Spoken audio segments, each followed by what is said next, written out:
370 സംഭവം എല്ലാവർക്കും അറിയാമല്ലോ അല്ലേ? ഞാനതിനെപ്പറ്റി ഒരു വീഡിയോ ഇട്ടായിരുന്നു. ഒന്നാമത്തെ കേസ് ഞാൻ ആ പരിപാടി ഇതുവരെ കണ്ടിട്ടില്ലെന്ന് പറഞ്ഞായിരുന്നു. ആദ്യമായിട്ടാണ് കാണുന്നത്.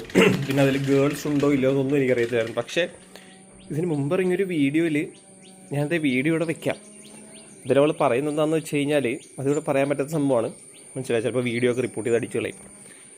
അപ്പം ആ മറ്റേ പറഞ്ഞവൻ പറഞ്ഞവൻ വെറും ഊളയാണ്. അവൻ്റെ ജോലി പോയി, വളരെ നല്ല കാര്യം. പക്ഷേ ഈ പെണ്ണ് പറഞ്ഞതിന് ഈ പെണ്ണിൻ്റെ ഇവളൊരു ഡോക്ടറാണ്, ഇവളുടെ ഒന്നും പോയിട്ടില്ല. അതെന്താണ് ഇവളുടെ പോവാത്തേ എന്നാണ് ഞാൻ ആലോചിക്കുന്നത്. ഒരാണ് പറഞ്ഞപ്പോൾ സംഭവം കയറി കത്തി, പക്ഷെ ഒരു പെണ്ണ് പറഞ്ഞപ്പോൾ അത് ജോക്കായിട്ട് എടുത്ത്. അത് ശരിയല്ലല്ലോ. രണ്ടും സെയിം രീതിയിൽ എടുത്തിട്ട് രണ്ടുപേരുടെ ജോലി കളയണ്ടേ? മറ്റേ ജോലി, അപ്പോൾ ഇവളുടെ ജോലി കളയണ്ടല്ലേ? ഇവള് പറഞ്ഞത് നല്ല വൾഗറായിട്ടുള്ള കാര്യമാണ്.